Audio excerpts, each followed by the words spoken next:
En una prisión estadounidense existia una regla absurda. Cada vez que un preso necesita bailler albano, debía atarse una cuerda a la cintura y agitar una rama cercana. Si la rama de jaba de movers, los guardias que vigilaban a elo le jour levantaban su rifle y disparaban directamente hacia los arbustos. Como no tenían visibilidad, usaban las balas para intimidar a quien estuviera allí. Un día, como de costumbre, un guardia comenzó a disparar hacia los arbustos sin saber que el preso había ideado un plan muy astuto. Cuando la rama dejó de moverse, el guardia sintió que algo no encajaba y disparó nuevamente sin dudar. Pero esta vez, no se escuchó ningún grito. Alarmado, corrió a revisar, y lo que encontró fue una cuerda blanca atada a la rama, que se extendía hacia el bosque. El prisionero ya se había escapado. Había usado un enorme hacha para romper los grilletes de su tobillo. Para evitar que los perros rastridores lo siguieran, esparció pimienta por todo su camino y se alejó del lugar. Efectivamente, cuando la policía llegó con las unidades K9, el olor intenso hizo que los perros estornudaran sin control, perdiendo completamente el rastro. Al llegar a una cerca de talambre de pua, el hombre empezó a moverse de un lado a otro, mezclando su olor por todo el perímetro. Incluso los perros mejor entrenados no pudieron seguir su rastro. Uno de los perros quedó atrapado en el alambre y no pudo avanzar ni retroceder, dejando a toda la unidad canina inútil.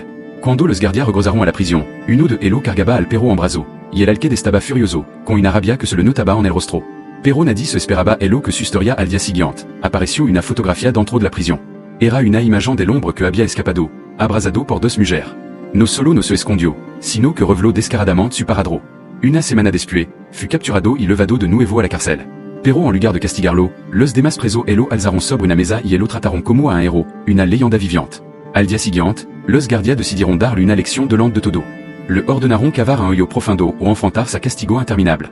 Tramucho esfuerzo, finalement terminó la tarea, solo para que apareciera otro guardia con mala noticia. Le dijo que debía volver a llenar el hoyo, ya que John lo había cavado sin su permiso y en su zona.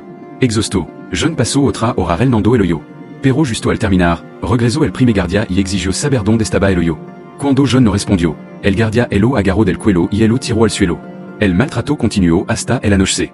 John se aferró a la pierna del guardia, llorando y suplicando perdón, asegurando que había aprendido la lección.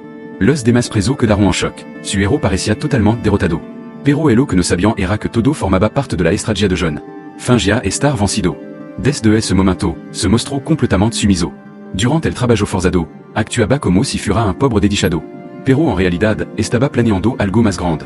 Cuando nadie lo veía, se movía discretamente alrededor del camión de la prisión. Entonces, un día, un guardia le pidió que buscara una botella de agua en el camión. John subió como siempre, pero esta vez, se lanzó al asiento del conductor, encendió el motor y salió disparado. Los guardias entraron en pánico. Otro preso aprovechó el momento y también se subió al camión. Justo cuando estaban a punto de desaparecer de la vista, los guardias corrieron para perseguirlo, pero ya era demasiado tarde. John había quitado las llaves del camión.